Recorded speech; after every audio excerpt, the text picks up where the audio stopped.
So, good evening everyone.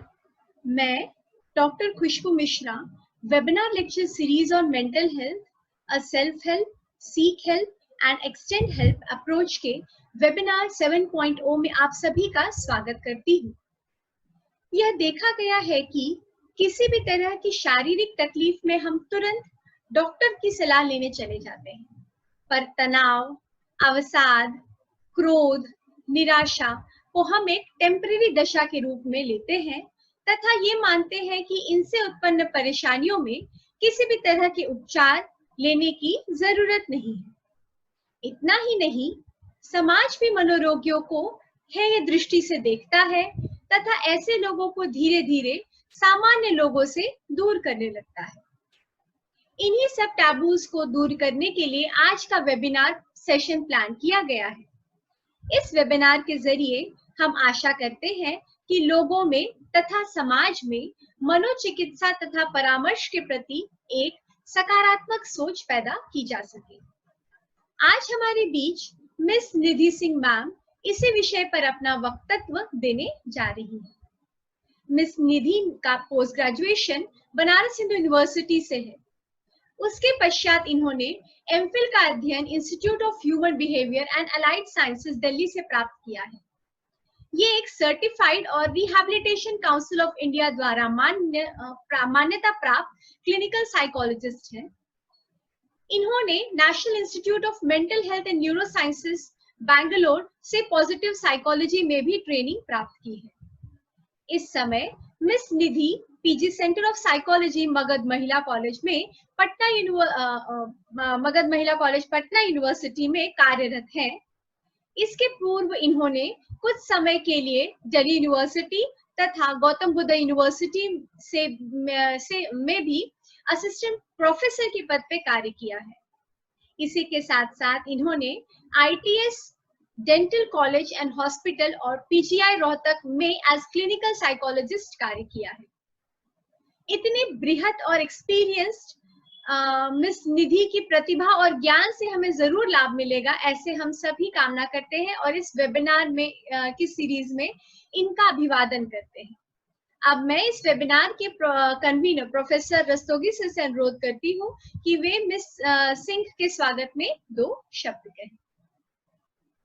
Over to Rastogi sir.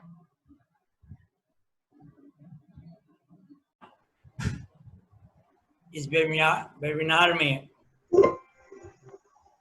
मैं doctor निधि का महाविद्यालय परिवार की तरफ से हार्दिक अभिनंदन करता हूं और आज उनके व्याख्यान का जो विषय है कि मदद प्राप्त करना कैसे प्राप्त की जाए, उसमें कुछ कठिनाइयां आती हैं और जब हम सभी जानते हैं कि हमारे जीवन में चुनौतियां आती जाती रहती हैं, लेकिन कभी कभी चुनौतियों से, जैसे अभी हम लोग भयंकर महामारी कोविड-19 से लड़ रहे हैं, तो हम लोगों के सामने चुनौतियां हैं।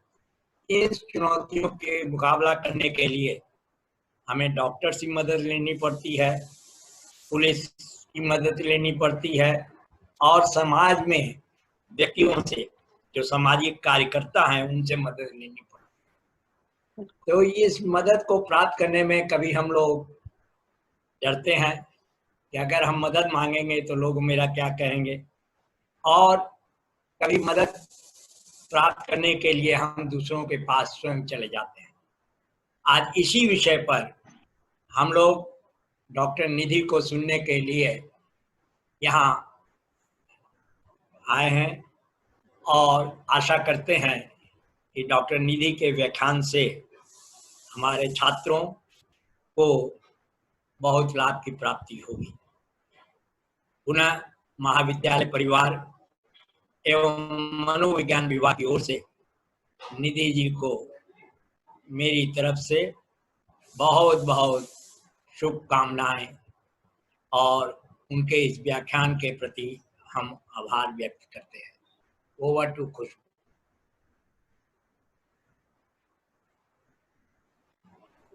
Over to Nidhi ma'am. Thank you so much, Professor Rastogi and Dr. Khushbu, for inviting me to this. Thank you. Thank you, sir. It's an overwhelming experience for me. मेरे लिए बहुत ही overwhelming experience है कि mental health के बारे में हम सभी लोग बात कर रहे हैं और अलग-अलग जगहों से बात कर रहे हैं और अलग-अलग अप्रोच के साथ बात कर रहे हैं।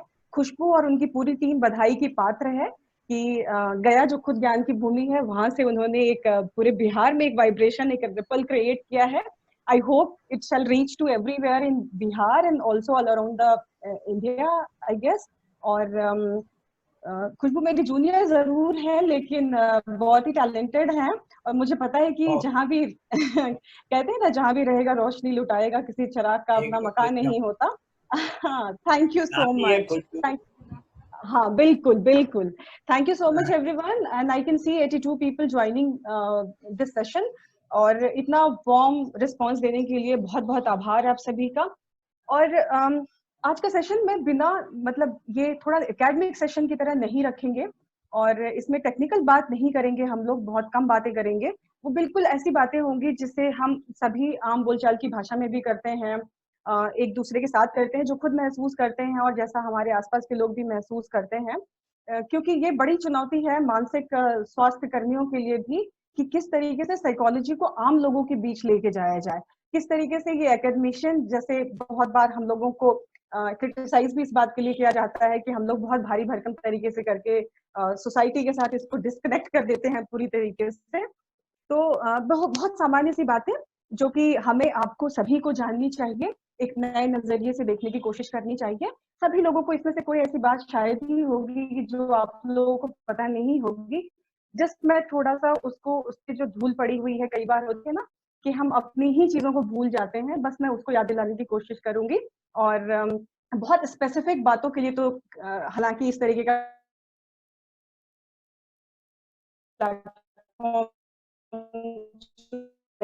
तो ध्यान से सुने, और जरूरी ये है कि हम कम चीजें जाने, सही जाने, लेकिन उसका फायदा हम लोगों तक पहुंचाएं, ये बहुत जरूरी है। तो कुछ इसी तरीके की मोटी मोटी बातें जो है वो हम लोग करने वाले हैं सेशन में। सबसे पहले तो थोड़ा ये समझेंगे कि हेल्प सीकिंग, जैसा कि ये जो वेबिनार सीरीज, लेक्चर सीरीज है, उसमें काफी सारी बातें हो चुकी हैं, और सेल्फ हेल्प कैसे करें, अपनी मदद कैसे करें, मदद कैसे पहुंचाएं, कितने तरीके के अप्रोचेस होते हैं, और अलग अलग फॉर्म्स ऑफ हेल्प के बारे में बात हो चुकी है। तो आज हम लोग ये समझने की कोशिश करेंगे कि मदद, आखिर मदद तक हम लोग क्यों नहीं पहुंच पाते हैं, कौन से ऐसे फैक्टर्स हैं जिसका as a person, as an individual हमें जानना चाहिए, as a friend, as a family member, as a teacher हमें जानना चाहिए, एज अ पेरेंट हमें जानना चाहिए, ताकि हम अपने आसपास की चीजों को, आसपास के लोगों को उस नजरिए से देख सकें कि जहाँ पे हम दूसरों की समस्याओं को हम समझ पा रहे हैं। तो ऐसा नहीं है कि साइकोलॉजी या इन सारी बातों को जानने के बाद हमारी आंखें बदल जाएंगी, हम कुछ नई चीजें देखने लगेंगे, आंखें वही रहेंगी। बस ये जो जितनी अवेयरनेस है या जितने एजुकेटिव प्रोग्राम्स होते हैं, वो जस्ट हमारा जो नजरिया है, हमारे आंखों के सामने के जो फिल्टर पड़े रहते हैं, उसको बदलने में हमारी ये मदद करता है। तो आइए थोड़ा सा समझने की कोशिश करते हैं। और जब तक कि व्याख्यानों में थोड़े से डेटा की बात ना कही जाए तो लोगों को लगता है कि बहुत ही ले पर्सन वाली बात हो रही है। तो कुछ मोटे मोटे आंकड़े जो कि मैं अपनी याददाश्त से बता रही हूँ, प्लीज उसको जरूर चेक कर लीजिएगा। हो सकता है कि उसमें से बहुत सारी चीजें जो है थोड़ा हमारी पढ़ाई और अभी की बातचीत में गैप भी होता है, और वो सारी चीजें बदलती रहती हैं। तो बिल्कुल ये मत सोचिएगा कि इन्होंने बोल दिया तो ब्रह्म वाक्य हो गया, उसमें कुछ ऊपर नीचे नहीं होगा, जरूर होगा।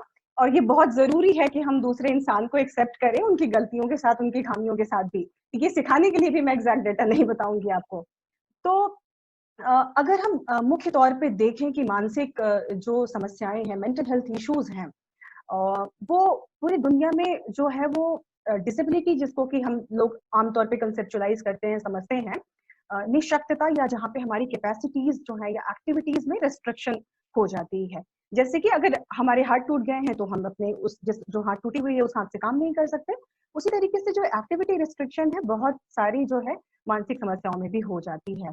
और आमतौर पे हम लोग जब भी डिसेबिलिटी की बात करते हैं तो हम लोग ये सोचते हैं कि ये तो सिर्फ आंख, नाक, कान, पैरों वाली चीज है, और इसका संबंध तो हमारे मानसिक स्वास्थ्य के साथ, हमारे मन के साथ तो है ही नहीं।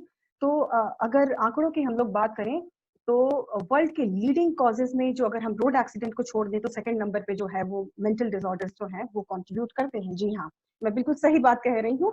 और मानसिक स्वास्थ्य के जो आंकड़े हैं उनमें एक बात और भी है, वो ये कि ये आंकड़े अंडर रिपोर्टेड हैं, बहुत कम जो है वो रिपोर्ट हो पाता है। और इस कम जो अंडर रिपोर्टिंग है उसका रीजन जो सबसे बड़ा है वो यही है कि हेल्प सीकिंग में हम लोग जो है वो लेट करते हैं या कहीं ना कहीं हम देर हो जाते हैं। और इनमें से स्टूडेंट्स के साथ ये बात करनी इसलिए जरूरी है, आप सोचेंगे कि यहाँ पे क्या बातें हो रही हैं और हम स्टूडेंट को खुशबू मैम ने क्यों रोक लिया है यहाँ पे सुनने के लिए। तो वो इसलिए है क्योंकि अधिकतर जो मानसिक स्वास्थ्य समस्याएं हैं वो 24 साल के पहले हो जाती हैं। जी हाँ, बिल्कुल आप ही लोग की उम्र की बात हो रही है कि उसमें से जो है 3/4 आप समझ सकते हैं 3/4 जो इश्यूज हैं उसके पहले हो जाती हैं। और अगर हम जनरल पॉपुलेशन की बात करें, सर कहेंगे कि मैं तो इसमें इंक्लूडेड नहीं हूँ, तो आम जनता की अगर हम लोग बात करें सर, तो हम लोग ये देखते हैं कि कम से कम 10% लोग ऐसे हैं जनरल पॉपुलेशन में, जिसमें कि मैं भी हूँ, आप भी हैं, हम सभी हैं जितने लोग इस पोर्टल से जुड़े हुए हैं, उसमें से 10% लोगों को डायग्नोसेबल यानी कि ऐसी समस्याएं जो कि किसी बीमारी की कैटेगरी में आती हैं, किसी मानसिक बीमारी की कैटेगरी में आती हैं, उसमें से जो है वो 10% इश्यूज हैं। यानी कि अगर 100 लोगों की बात हो रही है तो उसमें से हर 10 इंसान। तो अगर हम लोग देखें तो ये बहुत बड़ी संख्या हो जाती है अगर ग्लोबली बात करें, अगर हम स्टेट लेवल पे बात करें, डिस्ट्रिक्ट लेवल पे बात करें या नेशनल लेवल की बात करें तो। और अगर हम फैमिली के लेवल पे बात करें तो हर 4 में से 1 फैमिली कहीं ना कहीं मानसिक स्वास्थ्य समस्याओं से प्रभावित होती है। पूरी फैमिली नहीं, हो सकता है कि फैमिली का कुछ हिस्सा, कोई एक पर्सन कहीं ना कहीं से जो है हम लोग उससे रिलेटेड हैं, वो सारे लोग जो है इससे अफेक्टेड होते हैं। और जितने लोग अफेक्टेड हैं उसमें से सिर्फ 1/3 लोग, यानी कि अगर 100% की बात करें तो उसमें से 33% लोग जो है वही ट्रीटमेंट तक पहुंच पाते हैं और अपनी समस्या के समाधान तक पहुंच पाते हैं। तो ये जो गैप है और ये बीमारी शुरू होने, समस्या शुरू होने से लेकर के और मदद पाने तक के बीच जो है बहुत लंबी दूरी है, ये लॉन्ग डिले है। और लॉन्ग डिले की वजह से जो है आप देखेंगे कि हम अपने जीवन के जो महत्वपूर्ण वर्ष हैं, महत्वपूर्ण जो समय है वो बिता देते हैं, गंवा देते हैं। हमारी सफरिंग बढ़ती है, हम जो झेल रहे होते हैं इसमें बढ़ोतरी होती है, डिजीज का जो बर्डन है वो बढ़ता है। और एक तरीके से देखें तो ट्रीटमेंट का कॉस्ट, यानी कि जो चीज शुरू में 10 रुपए में शायद ठीक हो सकती थी, 50 रुपए में ठीक हो सकती थी, उसके लिए हम लाखों खर्च कर बैठते हैं। ये भी चीजें जो है वो देखने को पाई जाती हैं। तो ये कुछ मोटी मोटी बातें हैं, बहुत डिटेल में नहीं जा रही हूँ कि एक एनालिसिस करूँ मैं और एक एक चीज को बताऊं और आपको डराऊं इस कोविड-19 के समय में, जब ऑलरेडी सब लोग डरे हुए हैं। तो ये कुछ मोटी मोटी सी बातें हैं जिसकी वजह से और भी ज्यादा जरूरी बन पड़ता है कि हम समझें कि हेल्प सीकिंग जो है उसका पूरा प्रोसेस क्या है, कहाँ पे रुकावटें जो है वो आती हैं। तो अगर अब हम हेल्प सीकिंग की बात करें तो यहाँ पे हेल्प सीकिंग हम लोग मानसिक स्वास्थ्य के मुद्दों के सिलसिले में करेंगे। ये वैसी हेल्प नहीं है कि हमारे पास पैसे कम पड़ गए और हम किसी के पास मांगने जा रहे हैं, उसकी बात नहीं होगी। हाँ, हेल्प सीकिंग में हर तरीके के हेल्प सीकिंग में कुछ जो है वो सिमिलैरिटीज होंगी, कुछ फैक्टर्स जो है वो एक जैसे होंगे। कि जैसे बचपन में अगर मैं अपनी मम्मी से मदद नहीं मांगती हूँ तो ये बिल्कुल रिफ्लेक्ट करेगा कि बड़े होने के बाद मैं अपनी टीचर से भी नहीं मांगूंगी, मैं अपने बॉस से भी नहीं मांगूंगी, मैं अपने हस्बैंड स्पाउस से भी नहीं मांगूंगी, या जिस टीम में मैं काम कर रही हूँ वहां पे भी मदद मांगने में मैं हिचकिचाऊंगी। इसका संबंध बिल्कुल है। लेकिन यहाँ पे जो हम बात कर रहे हैं कोर साइकोलॉजिकल हेल्थ की, ये थोड़ा सा उससे जो है बेहतर लेवल की हम लोग जो है, बड़े लेवल की, ग्रेटर लेवल की थोड़ी हम लोग बात कर रहे हैं यहाँ पे। तो हेल्प सीकिंग जो है, मदद लेना जो है, हमारे कोपिंग मैकेनिज्म का, एक्टिव कोपिंग मैकेनिज्म का हिस्सा है। कि जहाँ हम रिस्पॉन्सिबिलिटी ले रहे हैं कि look I have a problem, मुझे एक समस्या है और मुझे इसको कोप करना है, इसको डील करना है, ये उसका हिस्सा है। और ये हम तब करते हैं जब हमारे पास जो रिसोर्सेज होते हैं हमें लगता है कि वो खत्म हो चुके हैं या वो सफिशिएंट नहीं है और अब हमें जरूरत है कि हम एक्सटर्नल सोर्सेज से इंफॉर्मेशन लें, सपोर्ट लें या किसी भी तरीके की मदद लें और अपनी निधि दी, समस्याओं को। आपकी आवाज थोड़ी धीमी आ रही है, स्टूडेंट्स बोल रहे हैं थोड़ा तेज बोले और जो स्पीड है वो ज्यादा तेज हो जा रहा है। हाँ, वो माइक स्पीड तेज हो जा रही है। हाँ, अब एकदम ऑडिबल ओके है, अब एकदम ऑडिबल है। ओके, ये टेक्नोलॉजिकल इशू है हाँ और हाँ स्पीड हाँ तो मेरी अपनी समस्या है। हाँ, एक्चुअली मेरे दिमाग में कुछ और भी चीजें चल रही हैं तो खुशबू नोज इट। तो या मैं आपके साथ जरूर साझा करूंगी क्योंकि शेयर करना बहुत इंपॉर्टेंट है, वो मैं शेयर करूंगी अंत में। थोड़ा सा समय कम है हमारे पास और मैं चाह रही हूँ कि बहुत सारी बातें बता दूं। तो अच्छा, मैं कोशिश करती हूँ अपनी ये ऑनलाइन पोर्टल्स पे थोड़ी मुझे भी दिक्कत आ रही है। तो thank you so much students for giving me feedback. Okay. तो अगर हम लोग देखें कि हम अपनी समस्याओं को एक्सटर्नल सोर्सेज की मदद से किस तरीके से दूर करते हैं और ट्रीटमेंट या मदद लेते हैं और अपनी समस्याओं को हम सुलझाते हैं, तो इस पूरे प्रोसेस को हम लोग कह रहे हैं कि ये हेल्प सीकिंग बिहेवियर है। अब ये कितनी तरीके का हो सकता है अगर हम लोग उसकी बात करें कि क्या है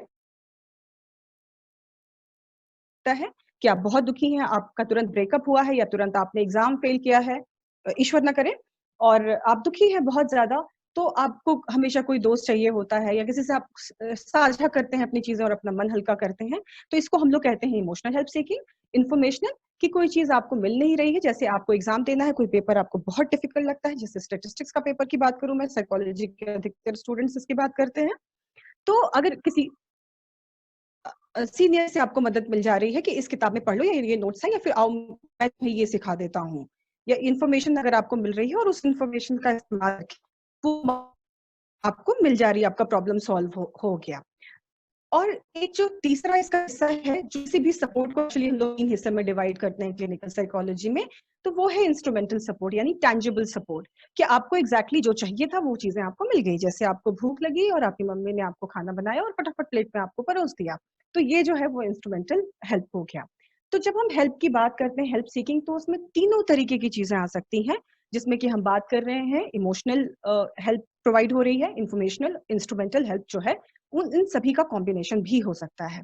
अगर मुख्य रूप से हम लोग टाइप की बात करें कि क्या सारी हेल्प सीकिंग अच्छी होती है, अधिकतर स्टूडेंट्स पूछते हैं, अधिकतर ये क्वेरीज आती है, तो मोटे तौर पे हम लोग बांट सकते हैं कि नहीं, कुछ हेल्प सीकिंग जो है उसको हम लोग अडेप्टिव हेल्प सीकिंग कह सकते हैं, और कुछ हेल्प सीकिंग को, कुछ मदद लेने को हम लोग नॉन अडेप्टिव या फिर डिपेंडेंसी जो है फिनोमिनन के नाम से भी जान सकते हैं।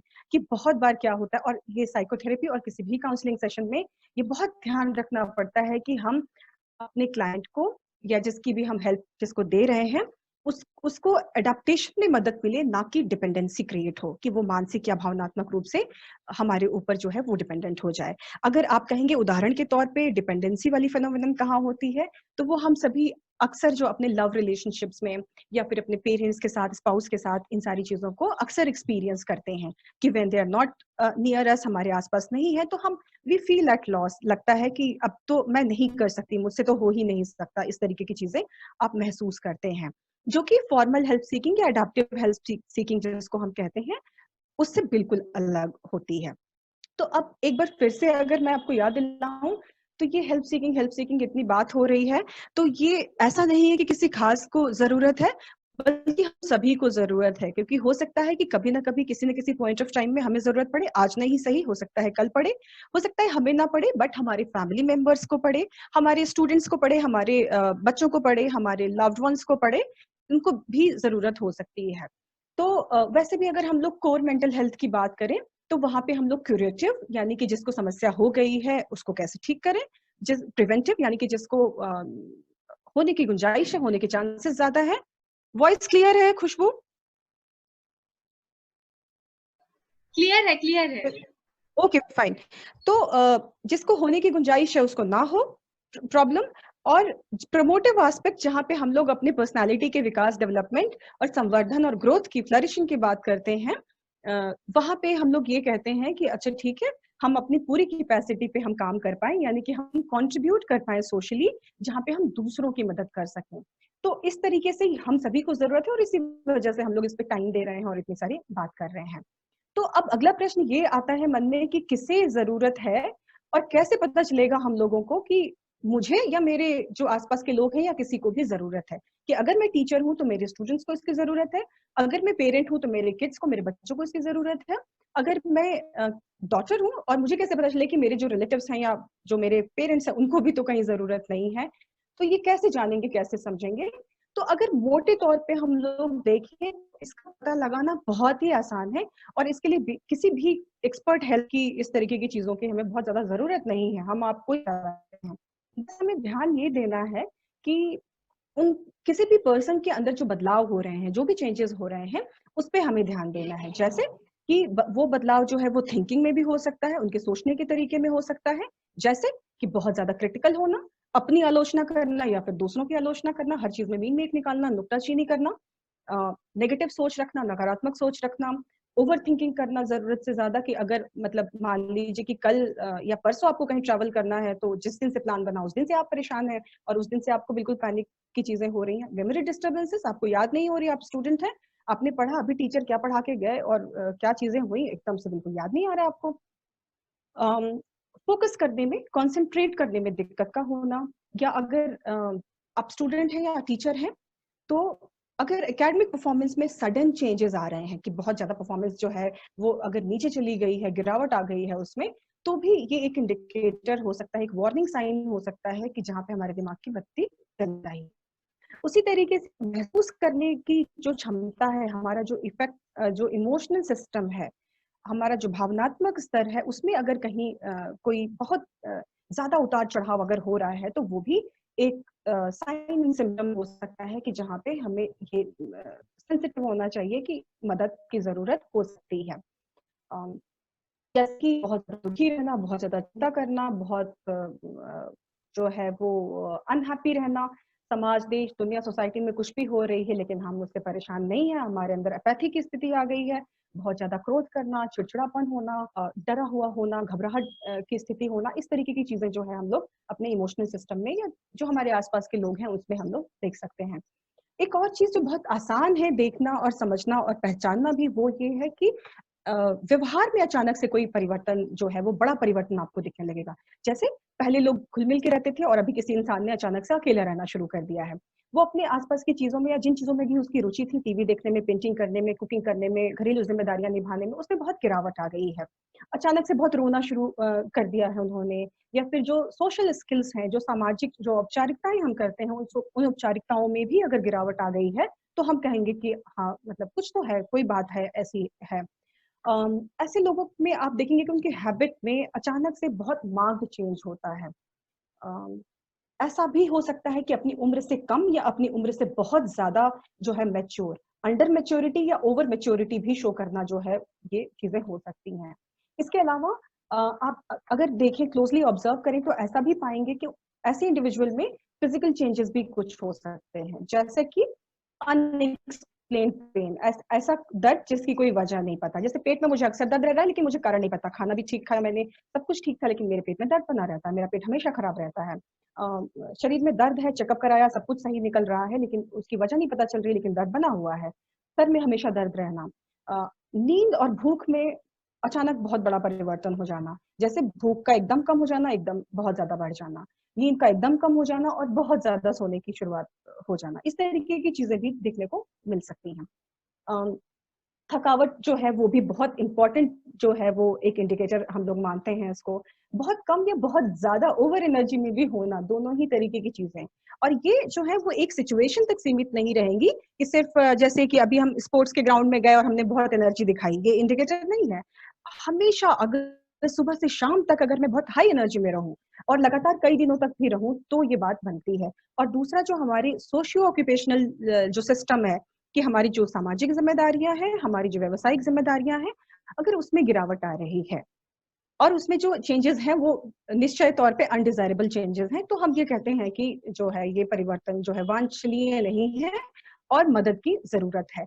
बच्चों की अगर हम लोग बात करें, तो बच्चों में आपने अक्सर देखा भी होगा, और ये हमारे पेरेंट्स और बड़े बुजुर्ग कहते भी हैं कि नाखून नहीं चबाओ, बालों को ऐसे ऐसे नहीं करके घुमाओ, या जो बच्चे बेड वेटिंग यानी बिस्तर पे जो एक उम्र के बाद भी जो बिस्तर गीला करने की समस्या बनी रहती है, ये भी एक इम्पॉर्टेंट इंडिकेटर है कि उसे हेल्प की, उसे मदद की जरूरत है। तो अभी थोड़ा हम लोग बात करते हैं, अभी पहचान गए हम लोग कि व्यवहार में, थिंकिंग में, फीलिंग, इमोशनल सिस्टम में और इन सारी चीजों में अगर क्या क्या चेंजेस हैं, तो हम लोग कैसे पहचानेंगे और उन्हीं व्यक्तियों को मदद पहुंचाने की हमें जरूरत होगी, उन व्यक्तियों को खुद भी मदद लेने की जरूरत पड़ेगी। तो अब थोड़ा आगे बढ़ते हैं और हम लोग ये समझने की कोशिश करते हैं कि कौन सी चीजें हैं जो इसमें रुकावट पैदा करती हैं। तो अगर इम्पोर्टेंट बैरियर्स की बात करें, तो सबसे बड़ा जो बैरियर है वो है एटीट्यूड का बैरियर। और वो एटीट्यूड, उसको हम लोग मिथ या मिसकॉन्सेप्शंस कह सकते हैं, जो कि मेंटल हेल्थ के इर्द गिर्द है। तो मैं उनके बारे में बहुत ज्यादा बात नहीं करूंगी, मैं सिर्फ कुछ मिथ्स के बारे में आपको बोल रही हूँ, जो हम लोग अपने आसपास सुनते रहते हैं कि मानसिक समस्या जो है वो जिनकी कम बुद्धि रहती है उनको होती है। या फिर ये अनयूजुअल है, बहुत कम पाया जाता है, या फिर ये सिर्फ कपोल कल्पनाएं हैं, सिर्फ सोचने की वजह से हो गया है किसी को, या कमजोर लोगों को होता है, मजबूत लोगों को मानसिक स्वास्थ्य समस्याएं नहीं होती हैं, या मानसिक स्वास्थ्य समस्या जिसको भी है वो तो लोग पागल हैं, क्रेजी हैं, या फिर इसकी दवाइयां जो हैं उससे आदत हो जाती है, ड्राउजी महसूस होता है, डिपेंडेंसी क्रिएट हो जाती है। या फिर अगर हम लोग बात करें कि आपको आसपास अगर अच्छा सपोर्ट सिस्टम है तो आप इन प्रॉब्लम्स को अपने आप टैकल कर सकते हैं, हैंडल कर सकते हैं, आपको किसी प्रोफेशनल हेल्प की जरूरत नहीं है। और बहुत बार ये भी हमें सुनने को मिलता है कि जो दवाइयां नहीं देते हैं, जैसे कि क्लिनिकल साइकोलॉजिस्ट लोग जो सिर्फ एडवाइस करते हैं, सिर्फ काउंसलिंग, जस्ट काउंसलिंग, तो ये मदद जो है इन एनी वे हमारे समाज में, हमारे घर में, फैमिली में हमें मिल जाती है। तो अब इसमें तो मदद लेने की कोई जरूरत नहीं है कि हम काउंसलिंग के लिए जाएंगे। और अगर हमारा शरीर स्वस्थ है तो हमारा मन और हमारा मानसिक स्वास्थ्य जो है ऑटोमेटिकली जो है इसकी देखभाल हो सकती है। और अगर हम मदद लेते हैं तो सीकिंग कंसल्टेशन जो है वो एक कमजोरी का लक्षण है। इस तरीके के जो मिथ हैं, कुछ कॉमन मिथ हैं जिसकी मैं बात कर रही हूँ, वो मिथ जो है वो देखने को लोगों में मिलती है और लोग अक्सर बात करते हैं। और बेसिकली इन्हीं मिथ की वजह से लोग पहुंच भी नहीं पाते हैं। थोड़ा समय होता तो मैं बताती कि हर मिथ के पीछे की चीजें क्या हैं, थोड़ा, लेकिन अब आगे मूव करते हैं। मुझे लगता है कि काफी सारे लोग जो है साइकोलॉजी से जुड़े हुए हैं और इन सारी चीजों को बखूबी समझते हैं। तो अब मोटे तौर पे अगर हम लोग बांट लें कि मिथ, चलो एटीट्यूड की बात हो गई, तो वो पर्सनल बैरियर्स हमारे कौन कौन से हैं। तो सबसे पहले तो ये है कि लैक ऑफ अवेयरनेस, हमें पता ही नहीं होता है, हम अपनी समस्याओं को आइडेंटिफाई ही नहीं कर पाते हैं। जैसे जो मैंने आपको इंडिकेटर्स बताए वो हमें पता नहीं है और हम आइडेंटिफाई नहीं कर पा रहे हैं। अगर हमें पता भी है तो हम उन्हें अप्रेजल उसकी नहीं कर पा रहे हैं, एक्सेप्ट नहीं कर पा रहे हैं। जैसे मुझे अपने में ये सिम्टम देखने को मिल रहे हैं लेकिन मैं कहीं ना कहीं एक्सेप्ट नहीं कर पा रही हूँ, या मैं ये नहीं कह पा रही हूँ कि हाँ ये सारी बातें जो अभी बोली गई हैं ये तो मेरे अंदर है और अब मैं चलूँ मदद लूँ, ये नहीं हो पाता है। और इसमें जो हमारा हेल्थ बिलीफ है, पूरे स्वास्थ्य को हम किस तरीके से कंसेप्चुलाइज करते हैं, समझते हैं, उसकी भी बड़ी भूमिका है। क्योंकि बहुत बार क्या होता है, हेल्थ हेल्थ हेल्थ से हम लोग अपने शारीरिक हेल्थ को सिर्फ समझते हैं कि सिर्फ शरीर अगर ठीक तरीके से आपका है और चल रहा है, उसमें कोई बीमारी नहीं है तो बस सब कुछ ठीक है। तो अगर WHO की डेफिनेशन को भी हम लोग देखें तो उसमें शारीरिक, मानसिक, सामाजिक और स्पिरिचुअल स्वास्थ्य को भी जोड़ा गया है। और सिर्फ डिजीज का या किसी बीमारी का ना होना जो है वो हेल्थ की गारंटी नहीं करता है। तो ये चीजें हैं। बहुत बार लोगों को ये लगता है सेंस ऑफ पर्सनल कंट्रोल कि नहीं, ये चीजें हम अपने आप से ठीक कर सकते हैं। जैसे मुझे अगर एंजाइटी है या डिप्रेशन है तो मैं इसको ठीक कर सकती हूँ। तो ये जो सेंस ऑफ पर्सनल कंट्रोल रहता है, और जितने ज्यादा हम अथॉरिटेटिव रहेंगे, ईगो ओरिएंटेड पर्सन रहेंगे, उतना मुश्किल होगा हमारे लिए ये करना। तो इसके साथ जो है स्टिग्मा और जो ये शेम, गिल्ट, एम्बैरेसमेंट और ये डर रहता है कि मुझे डिस्क्रिमिनेट किया गया तो लोग मेरे बारे में क्या सोचेंगे। जैसा कि सर ने भी शुरू में बहुत अच्छे तरीके से बताया कि लोग कैसे इवैल्यूएट करेंगे। हो सकता है लोगों को पता चल जाए तो मेरी शादी ना हो, या फिर मुझे, अगर मैं प्राइवेट जॉब में हूँ या किसी जॉब में हूँ तो वर्क प्लेस पे भी डिस्क्रिमिनेशन बहुत ज्यादा होता है। या फिर हो सकता है कि अगर अगर किसी को पता चल जाए कि निधि मैम जो है वो साइकोलॉजिस्ट हैं और इन्हें डिप्रेशन हो गया है तो इनके पास कोई ट्रीटमेंट कराने जाएगा ही नहीं, क्योंकि ये तो अपनी ही देखभाल नहीं कर सकते हैं। तो ये बहुत सारी चीजें होती हैं जिनकी वजह से हम लोग नहीं पहुंच पाते हैं। इसके अलावा लैक ऑफ इमोशनल कॉम्पिटेंसी, जिसमें कि हम अपनी बातें दूसरों से साझा करने से डरते हैं। जैसे मुझे अगर एंजाइटी हो रही, लेकिन मैं हो रही है, हाथ पैर कांप रहे हैं, पसीने आ रहे हैं, लेकिन मैं बोलूंगी नहीं कि हाँ मुझे जो है वो है ये चीज है। या मैं कैसे कह दूं कि एक्चुअल में सुबह वाली बात जो है मुझे तुम्हारी बुरी लगी है और इसकी वजह से मैं बहुत हर्ट हूँ और मैं बहुत तब से रो रही हूँ। तो ये सेल्फ डिस्क्लोजर जिसको हम टेक्निकली कहते हैं, और क्लियर कम्युनिकेशन का ना हो पाना, अपनी बातों को ठीक तरीके से ना बता पाना। और जो लोग कहते हैं कि एजुकेशन का कोई रोल नहीं है, मैं यहीं पे कहती हूँ कि एजुकेशन का रोल है, कम्युनिकेशन के लिए रोल है। क्लियर कट कम्युनिकेट कर पाए, हम अपने एहसासों को, अनुभूतियों को शब्द दे पाए, शब्दों का जामा पहना पाए, इसलिए भी जरूरत है। क्योंकि मुझे दर्द हो रहा है, मैं बता तो पाऊँ डॉक्टर को कि डॉक्टर एग्जैक्टली इस तरीके का दर्द हो रहा है और यहाँ पे दर्द हो रहा है। तो ये सारी चीजें हैं। दूसरा कि हमें ये लगता है कि जरूरत अभी नहीं है, कुछ दिन हम अपने से इसको ट्राई कर लेते हैं, फिर हम मदद के लिए जाएंगे। तो इस तरीके की चीजें जो है वो रुकावट डालती हैं। और जो ये स्टिग्मा की जिसकी मैंने बात की कि हमें ये लगता है कि दूसरे क्या सोचेंगे, वो हमारे खुद के लेवल पे यानी पर्सनल लेवल पे भी होता है कि मुझे डिप्रेशन है लेकिन मैं डिप्रेशन के बारे में एक्चुअली क्या सोचती हूँ, और उसके बाद फिर परसीव्ड जो स्टिग्मा है वो कि दूसरे मेरे बारे में क्या सोचेंगे। तो एक तो हमारा अपना बैरियर और दूसरा जो हम सोचते हैं दूसरों के बारे में कि दूसरे इसको कैसे लेंगे। तो एक तो आपने पूरी दुनिया का बोझ अपने ऊपर उठा रखा कि सब क्या सोचेंगे, और ये बोझ तो है ही कि मैं खुद अपने बारे में क्या सोचती हूँ। तो ये सारी चीजें मिलके जो है वो एक बहुत बड़ा बैरियर क्रिएट कर देते हैं, जिसको कि अगर एक शब्द में कहा जाए तो हम ये कहेंगे एटीट्यूडनल बैरियर, जिसकी मैं बात कर रही थी। और जिन लोगों में न्यूरोटिसिज्म जैसे पर्सनालिटी ट्रेट्स होते हैं, उनके लिए और भी ज्यादा डिफिकल्ट होता है इस बैरियर को तोड़ पाना और मदद के लिए पहुंच पाना। और अगर सोशियो कल्चरल बैरियर्स की बात करूं तो सपोर्ट सिस्टम, अगर फैमिली मेंबर्स जो है साइकोलॉजिकली माइंडेड नहीं है, सोफिस्टिकेटेड नहीं है, और फैमिली जो है वो फंक्शनल फैमिली नहीं है, हर फैमिली के साथ होना जो है वो पॉजिटिव एक्सपीरियंस नहीं होता है। डिसफंक्शनल फैमिलीज भी होती हैं जहाँ पे डोमेस्टिक वायलेंस और अब्यूज भी होते हैं। तो हर फैमिली में लोग अपनी बातें सही तरीके से साझा नहीं कर पाते हैं। जैसे कि बहुत सारे पेरेंट्स क्रिटिकल होते हैं, ग्रैंड पेरेंट्स क्रिटिकल होते हैं कि अरे खबरदार, मन मन कुछ नहीं होता, चुपचाप मन यहीं पे लगाओ और यहीं पे बैठ के पढ़ो और ये सारी चीजें करो, तुम्हारे मन का फितूर है।